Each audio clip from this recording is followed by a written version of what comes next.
तो आइए दोस्तों, आज के इस वीडियो में हम बात करेंगे कि आप अगर अपना देश छोड़ दूसरे देश में जाना चाहते हैं, यानी कि आप किसी फॉरेन कंट्री में जाना चाहते हैं, तो उसके लिए आपके पास कौन सा डॉक्यूमेंट होना चाहिए। अगर आप पहली बार अपने देश से किसी दूसरे देश में जा रहे हैं, दुबई जा रहे हैं, या हो सकता है आप जो है सो बैंकॉक जा रहे होंगे, थाईलैंड जाएंगे, मलेशिया जाएंगे, सिंगापुर जाएंगे, आप किसी भी कंट्री में अगर जा रहे हैं पहली बार, तो आपको किन किन बातों पे ध्यान देना चाहिए।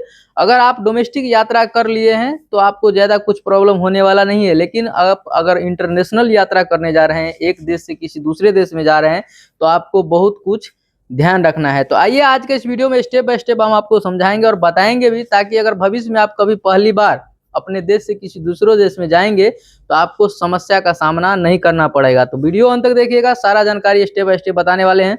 देखिए, अगर आप अपना देश छोड़ करके किसी दूसरे देश में जा रहे हैं काम करने के लिए, या आप घूमने के लिए कहीं भी जाएंगे, तो सबसे पहले आपको अपने देश का पहचान बताने के लिए आपके पास पासपोर्ट होना अनिवार्य है। अगर आपके पास पासपोर्ट नहीं है तो आपको एयरपोर्ट पे एंट्री ही नहीं मिलेगा। दूसरी चीज, अगर अपना देश से आप किसी दूसरे देश में जा रहे हैं, यानी कि आप किसी दूसरे फॉरेन कंट्री में जा रहे हैं, तो आपके पास वीजा होना अनिवार्य है। जो ये दर्शाता है, वीजा का मतलब होता है कि आप जिस भी कंट्री में जा रहे हैं, उस कंट्री का गवर्नमेंट, उस देश का जो गवर्नमेंट है, सरकार है, वो आपको आदेश देगा, इसके बाद ही आप जा सकते हैं उस देश में, नहीं तो आप नहीं जा सकते हैं। इसीलिए वीजा प्रोसेस करना होता है। जब आप जाएंगे तो उसे कम से कम 20 दिन, 25 दिन, 1 महीना पहले आपको वीजा बनाना होता है। वीजा अप्रूवल मिल जाएगा आपको, जिस भी देश में जाएंगे वहाँ का गवर्नमेंट आपको अप्रूवल दे देगा, इसके बाद ही आप उस देश में जा सकते हैं। तो वो वीजा वही होता है, जिस देश में आप जाएंगे उस देश का गवर्नमेंट से पहले आपको परमिशन लेना होता है।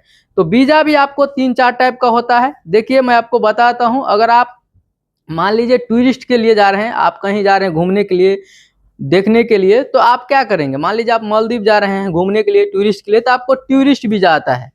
टूरिस्ट वीजा आता है जो आपको 1 महीना, 2 महीना, 3 महीने का ऐसा रहता है। आप किसी भी, आपको जितना दिन रहना है उतना दिन का वीजा बनवा लीजिए, अब जाइए, उतना दिन के बाद आपको वापस आना पड़ेगा। सारा कुछ हम आपको बताएंगे। एक होता है बिजनेस वीजा। अगर आप किसी काम से, किसी बिजनेस पर्पज से जा रहे हैं, तो आपको बिजनेस वीजा आपके पास होना चाहिए, अन्यथा आप एयरपोर्ट पे जाएंगे तो वहाँ पे बहुत सारा पूछताछ किया जाएगा। अगर आप सही डॉक्यूमेंट नहीं देंगे तो आपको एयरपोर्ट से वापस जाना पड़ जाएगा। इसीलिए आपको ये सब डॉक्यूमेंट रखना होगा। आप किस प्रकार से जा रहे हैं, काम करने जा रहे हैं, तो उसका अलग वीजा रहता है।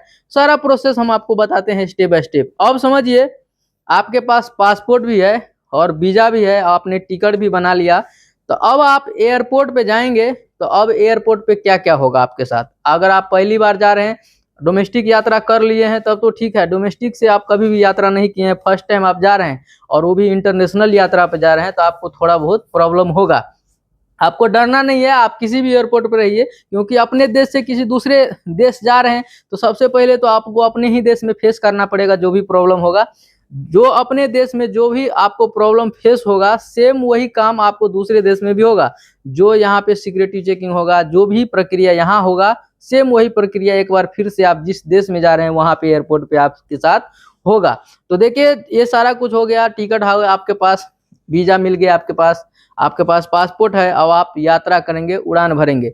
जैसे ही आप एयरपोर्ट पे जाएंगे, आपके पास टिकट है, तो सबसे पहले सिक्योरिटी चेकिंग होता है। आप गेट, एयरपोर्ट के अंदर एंट्री करेंगे, उससे पहले आपको सिक्योरिटी चेकिंग होगा। चेकिंग करने के बाद ही आपको अंदर जाने देगा। तो वहाँ पे आपको क्या करना है, अपना पासपोर्ट रखना है, वीजा रखना है और टिकट रखना है, वहाँ पे आपको दिखा देना है। आप मोबाइल में भी टिकट दिखा सकते हैं, लेकिन मोबाइल में आप पासपोर्ट नहीं दिखा सकते हैं। पासपोर्ट आपका ओरिजिनल हाथ में होना चाहिए, इसके बाद ही आप जा सकते हैं। अगर आपके पास ओरिजिनल पासपोर्ट नहीं रहेगा तो आपको एयरपोर्ट से वापस जाना पड़ेगा। ये बात मैं बार बार इसीलिए बोल रहा हूँ, क्योंकि आप पहली बार अगर जा रहे हैं तो आपको इस सब बातों का ध्यान रहना चाहिए। अब हम बात करते हैं इसमें एक चीज़ और।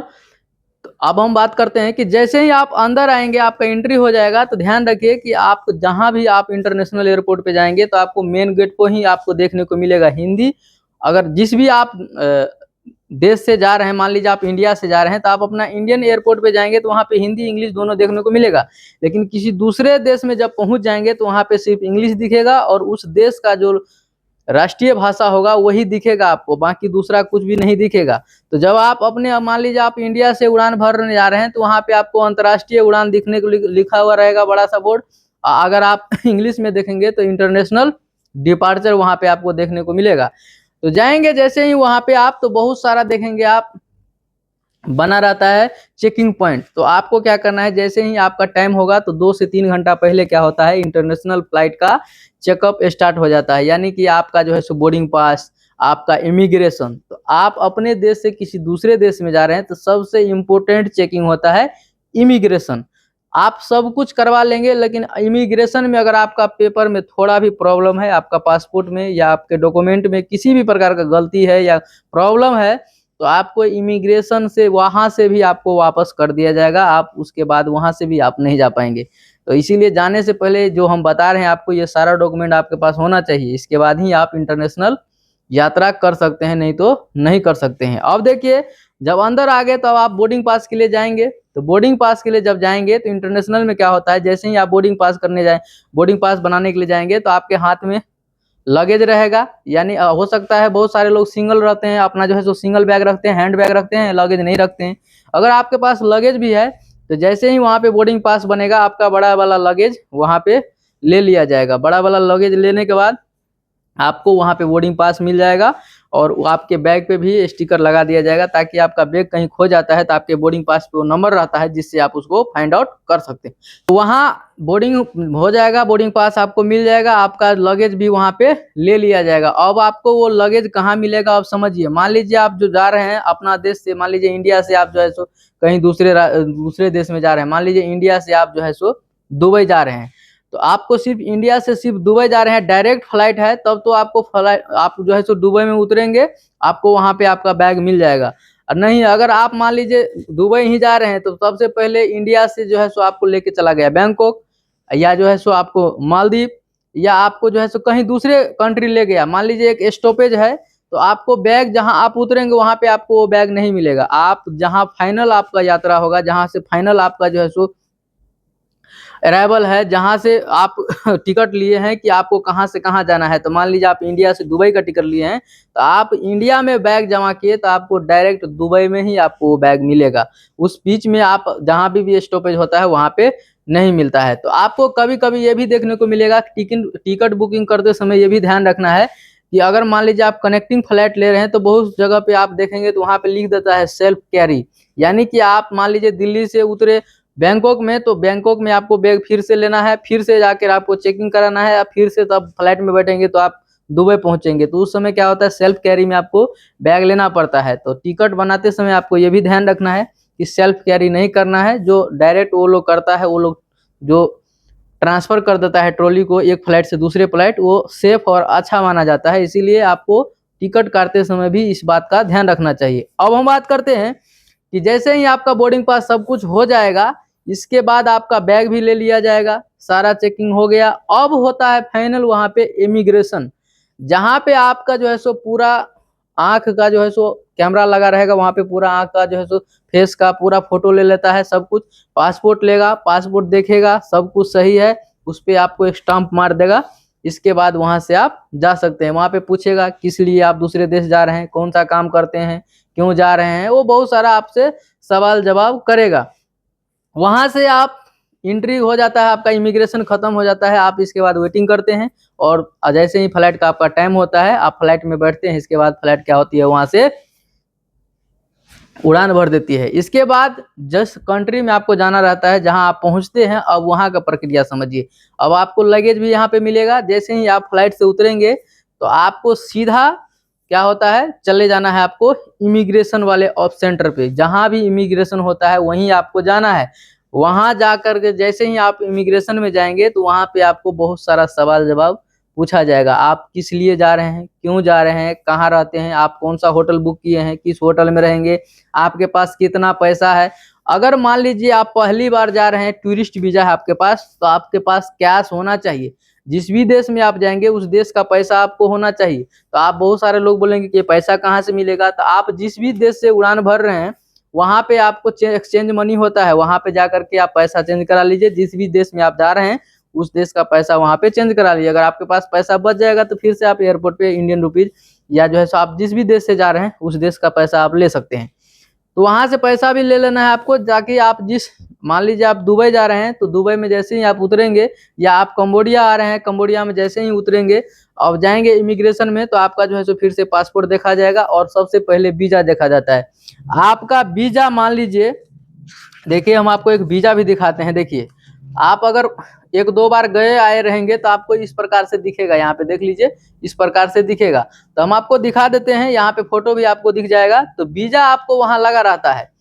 तो वीजा आपको जैसे ही देखेगा कि मान लीजिए जिस देश में आप जा रहे हैं पहले से आपके पासपोर्ट में 1-2 बार आप आ गए हैं, पहली बार नहीं आ रहे हैं, तो आपको कुछ नहीं बोलेगा, आपसे पूछताछ के छोड़ देगा कि आप कहाँ काम करते हैं, क्या करते हैं, और वहाँ पे आपसे पूछ देगा कि आप बताइए आपका जो है सो वर्क परमिट किधर है, आप कौन सा कंपनी में काम करते हैं, कहाँ पे करते हैं काम। तो वर्क परमिट आपको इस प्रकार का होता है, सभी कंट्री में रहता है वर्क परमिट, आपको वो देना पड़ेगा। इसके बाद ही आपको छोड़ेगा। अगर आप पहली बार नहीं, दूसरी बार, तीसरी बार, चौथी बार आ रहे हैं तो आपके पास वर्क परमिट होना अनिवार्य है, और जिस कंपनी में काम करते हैं उस कंपनी का भी आईडी कार्ड होना आपके पास जरूरी है। तो अब देखिए बात करते हैं कि अगर आप पहली बार आ रहे हैं तो देखिए आपको क्या करेगा, जैसे ही ई वीजा देखेगा वो आपको बैठा देगा। वहां पे बैठाने के बाद आपसे बहुत सारा पूछताछ करेगा, क्यों जा रहे हैं, कहाँ जा रहे हैं। अगर आप टूरिस्ट के लिए भी आ रहे हैं फिर भी पूछेगा कि कहाँ पे होटल बुक किए हैं, कितना पैसा है आपके पास, ये सब चीज आपको वहां पे दिखाना पड़ता है। इसके बाद ही आपको जाने देगा। बहुत सारे कंट्रीज में ऐसा नहीं है, बहुत सारे कंट्रीज में ऐसा रूल है। जैसे आप कम्बोडिया, बैंकॉक, थाईलैंड ये सब में आप आएंगे तो आपको जो है सो अगर मान लीजिए टूरिस्ट वीजा या बिजनेस वीजा, ई वीजा है, तो आपके पास पैसा भी होना चाहिए, डॉलर में आपके पास पैसा रहना चाहिए, कम से कम 600-700 डॉलर रहना चाहिए, तब जाके आपको छोड़ेगा, तब जाके ही आपको आने देगा। तो ये सब प्रोसेस होता है यहाँ पे इमिग्रेशन में, यही सब पूछा जाएगा, देखा जाएगा, और आपके पास सब कुछ है। इसके बाद फिर आपको छोड़ दिया जाएगा। फिर आपको उस देश से जहाँ भी आप जिस लोकेशन पे जाना चाहते हैं उस लोकेशन पे आप जा सकते हैं। तो ये सब प्रक्रिया होता है। अगर आप इंटरनेशनल यात्रा करने जा रहे हैं तो आपको इन सब बातों पे ध्यान देना पड़ेगा, और ये सब डॉक्यूमेंट रहना चाहिए। अगर आपके पास नहीं है और आप सोच रहे हैं कि अपने देश से किसी दूसरे देश में जाएं, ये असंभव है। पहले आपको किसी दूसरे देश में जाने के लिए सबसे पहले अपने देश में आपको पासपोर्ट बनाना जरूरी है, और जाने से पहले आपको जिस देश में जाएंगे उस देश का वीजा लेना जरूरी है। अगर आपके पास वीजा नहीं है तो आप नहीं जा सकते हैं। तो उम्मीद करता हूँ आपको जानकारी अच्छा लगेगा। अगर जानकारी आपको पसंद आया होगा तो चैनल को सब्सक्राइब कर दीजिएगा, और ज़्यादा से ज़्यादा लोगों को भी शेयर कीजिएगा, ताकि ये जानकारी सभी लोगों तक पहुँच सके। बाकी वीडियो लास्ट तक देखने के लिए थैंक यू, धन्यवाद।